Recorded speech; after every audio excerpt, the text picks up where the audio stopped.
Bonjour à tous et bienvenue dans mon premier tuto sur After Effects CS6. Je vais essayer tout au long de ce tuto de vous montrer des outils et plugins que j'aime beaucoup de manière simple, du moins j'espère. Nous allons voir des outils comme Autobrush, deux façons de faire un suivi de mouvement et enfin trois plugins incontournables, Plexus 2, Optical Flares et Trapcode Particular. On ne verra bien entendu pas toutes les options, mais celles que je pense qui restent incontournables.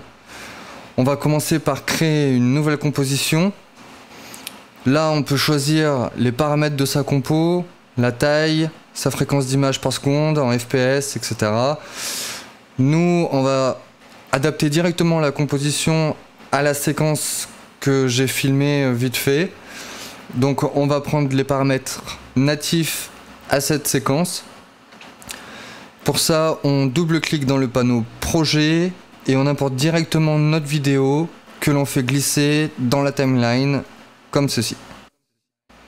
On a une main que j'ai filmée sur un fond noir.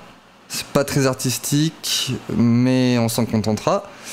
Et de plus, c'est pas un choix très judicieux, ça je ne l'ai pensé qu'après, parce que les contrastes de colorimétrie avec le fond noir, c'est pas génial pour un suivi de mouvement.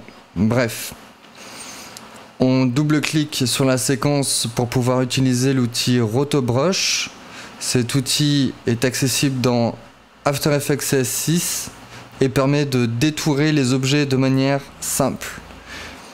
Cliquez sur Alt W ou sur l'icône Rotobrush.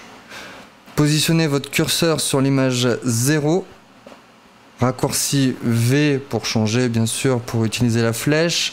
Déplacez votre image au centre, enfin comme vous le voulez, là où vous avez la meilleure vue, avec le raccourci H pour avoir la main. Sélectionnez les parties que vous voulez garder avec le pinceau en vert. Si vous avez fait une boulette, CTRL Z, bien sûr, l'incontournable, pour revenir en arrière. Si vous voulez désélectionner, Alt-clic, et le pinceau devient rouge. Donc là, la zone que vous avez sélectionnée en trop, vous la passez en rouge.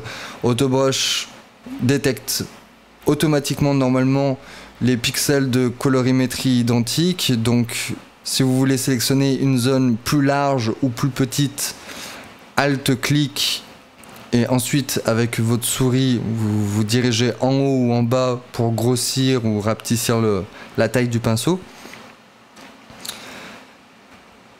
Vous pouvez voir la qualité de votre détourage avec différents backgrounds, défauts comme l'alpha, rouge ou contraste. Adobe After Effects CS6 calcule un détourage automatique toutes les 10 images par défaut. Si vous étirez votre timeline ici, vous étendez sa zone de calcul.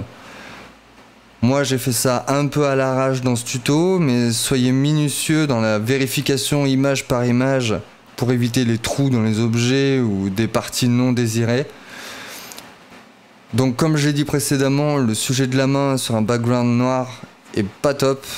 C'est pas très judicieux parce que la main a beaucoup de zones d'ombre foncées qui se confondent avec le background.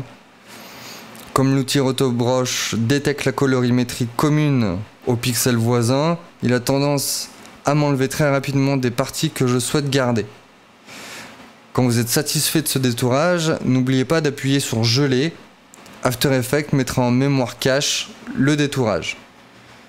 Vous avez dans l'onglet Effets Rotobrush les options de lissage des contours. Vous avez amélioré le cache. Vous pouvez voir quelle zone vous voulez garder pour avoir une incrustation précise dans votre décor, etc., etc. Je vous laisse explorer ces options. Il n'y en a pas beaucoup et l'effet est immédiat. Donc regardez-les et sélectionnez ce qui vous plaira.